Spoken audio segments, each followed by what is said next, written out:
everyone, I'm Kiki from Getaway Plate, and today we're making pumpkin bread. So I'm gonna go over the equipment that we're gonna need for this recipe. You don't need too much, but you do need some essential pieces here. A hand mixer, a little bit of a backstory. This is my second apartment in California. The first one where I'm actually gonna be shooting. So I have nothing, yet I still wanna make these videos and show you how to make some pumpkin bread. It's gonna be really good. Also, full disclaimer, everything's in their real life storage container, so I got some Tupperware.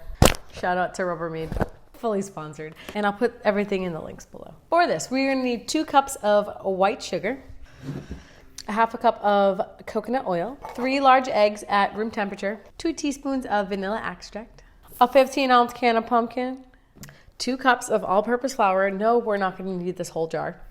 3/4 of a cup of coconut flour or almond. I really prefer almond. I'm using what I had on hand. Half a teaspoon of baking powder, 1.5 teaspoons of baking soda. The salt, I forgot the salt.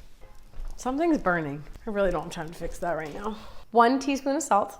I buy my spices in bulk like this sometimes. So these are all of the spices we're gonna need today. We're gonna need 3/4 of a teaspoon of cinnamon, 1/4 teaspoon of cloves, and 1/4 teaspoon of nutmeg. The almond milk, a half a cup of almond milk, and last but definitely not least, the chocolate chips. 1.5 cups of mini chocolate chips. Get the mini because then you can have a million in every bite. You can eat them while you're baking and not feel bad. There's a lot going on right here. I'm eating chocolate chips. Into our stand mixer goes the 2 cups of sugar. I'm using a half cup right now, so I'm gonna do 4 of these.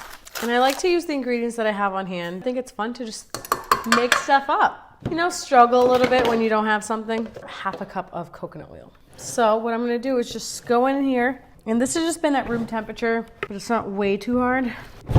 Oops. But you just wanna get 1 firm half cup of this guy. You can use coconut oil as a substitute for butter or any sort of fat in a recipe, and it's a 1-to-1 ratio.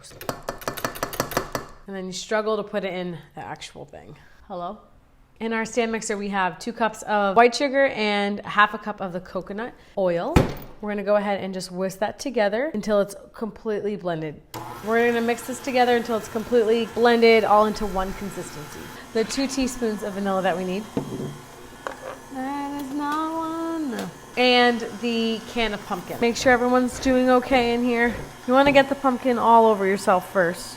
So now that the sugar is completely combined, I'll kind of show you guys here. It's nice and soft and fluffy. So it's doing pretty much the same thing that butter would do. It smells so good already. So now we're just gonna put the speed setting on low. So pretty much the first setting, which is 2, and we're gonna add 1 egg at a time. If you wanna be cool, do it with 1 hand. Add in the eggs, pretty. And then we're gonna add in the pumpkin. So it's 1 15-ounce can of pumpkin. No pumpkin left behind. Forgot to tell you guys, but you should preheat your oven to 350 before you start. And now we're gonna add the 2 teaspoons of vanilla. Now we're gonna shut off the blender and we're gonna see how it's being incorporated in there, just so you get all of the mixture. And then a good thing to do, okay, so now we're gonna leave our spatula in here, take a break from the wet ingredients, and we're gonna move over to the dry. So in your large bowl, it's a mess. In your large bowl, we're gonna add all of the dry ingredients. So we have 2 cups of all-purpose flour, 1, 2, 3/4 of a cup of the coconut flour. You could actually make this whole recipe with an alternative flour. But the reason why I like to add a different type of flour, like an almond flour or coconut, is just because it gives it a little bit of a different flavor and consistency. We have our 3 different spices. We're gonna start off with the cinnamon, and we're gonna add 3/4 of a teaspoon of the cinnamon. And I like to make them nice and rounded, nothing super exact. And then just 1/4 of a teaspoon of the ground clove, 1/4 of a teaspoon of the nutmeg, half a teaspoon of baking powder, 1.5 teaspoons of the baking soda. We need 1/4 of a teaspoon of salt. So just go ahead and just use one of those spoons to give it a nice stir, so that way the leaveners, the baking soda and the baking powder, are evenly distributed throughout the flour. Now that we've made a complete mess, we're gonna go ahead and add our dry ingredients into the pumpkin mixture. So slowly add this in. Put that setting on about 4. Kind of let it incorporate for a little bit before you keep adding more. You don't wanna overbeat it because the gluten will start to build up in your flour. And then that leaves us with a really dense and heavy and chewy bread, and that's not what I want. So now we're gonna use 1/2 cup of almond milk. Slowly put that blender back on. Mix it just until it's incorporated. And your mixture's gonna be slightly wet. Beautiful. And then we're gonna add 1.5 cups of the chocolate chips. So no more whisking. Now we can just push anything that's left over out of the whisk. We fold.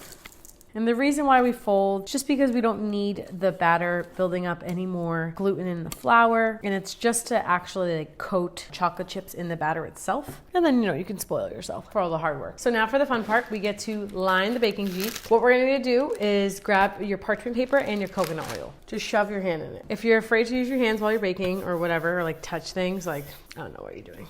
It's the best part. Don't be afraid. So we're lining our pan with the coconut oil. With our extremely oily and dirty hand, we're gonna take our parchment. Now my box broke. I think that's okay. And then we're gonna place that right into the cake pan. So just make sure that all of the sides and the bottom are fully oiled so the parchment paper can stick to it evenly. And we spread as well as the top. So now it's ready to go into the oven at 350 degrees for about 45 to 55 minutes. So just keep your eye on it. Make sure you have a knife or like a toothpick to stick it in. Make sure it doesn't come out all gooey. That's how you know it's done.